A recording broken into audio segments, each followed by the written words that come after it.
Fire!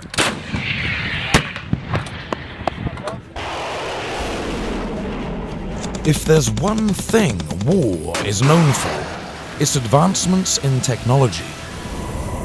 From ships, planes, infantry, and tanks using electricity.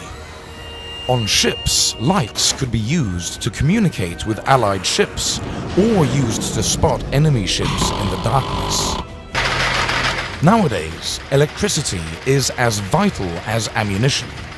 But having a constant supply can be a logistical nightmare. This is military mechanics, and today we will look at electricity on the battlefield. 21st century battlefields are becoming more and more reminiscent of sci-fi movies. All of these revolutionary technologies rely on electrical energy. They can also be as effective as their power sources allow. So is it possible to have a battlefield where the electricity is never cut off? Recognizing that fossil fuels will not last forever, as well as concerns about climate change, has resulted in increased national security efforts to find new ways to supply energy and power to future battlefields.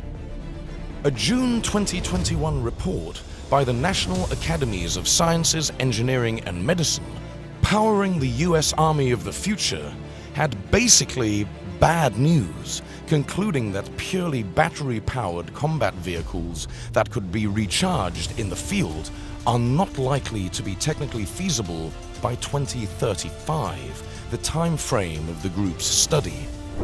The same report says since World War II, the Army has been using approximately 20 times more energy per soldier while reducing the number of soldiers by a roughly equivalent amount.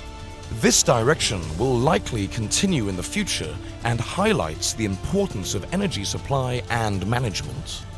So, the US Army is preparing its first ever operational energy strategy. They are developing technologies that would work toward a widely electrified battlefield. The C5ISR Center's Power Management Branch, which is nestled under the Army's Combat Capabilities Development Command, is developing cutting-edge tactical systems that can be handheld or soldier-worn.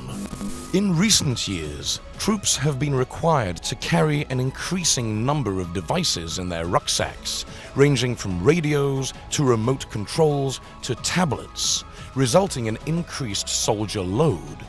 To address the problem, the Army's Command Control Communications Computers Cyber Intelligence, Surveillance and Reconnaissance Center is investing in new battery and power management technologies that officials hope will relieve warfighters' workloads and improve efficiency. According to officials, the office is working on a variety of new technologies, including its small tactical universal battery system, an interoperable family of batteries that will enable standardization for soldier-worn and handheld equipment. The Army also wants to create a more flexible power source by deploying generators with mobile microgrid systems paired with battery storage.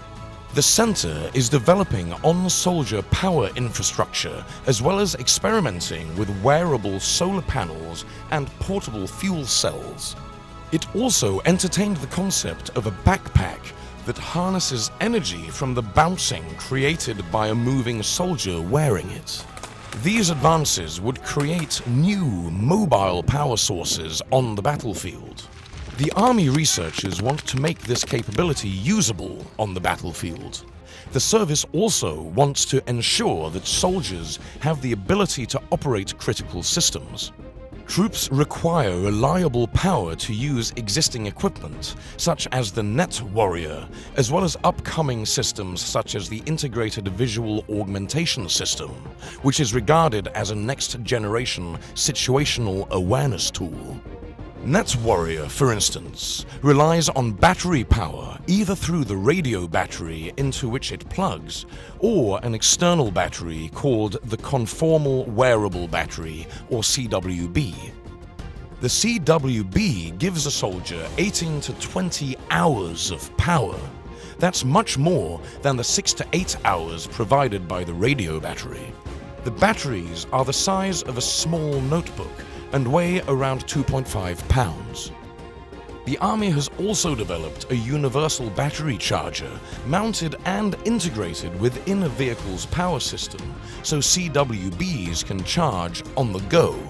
As the US Army struggles to solve the problem of providing operational energy for the battlefield, civilian versions of these technologies might also result in a slew of other exciting developments.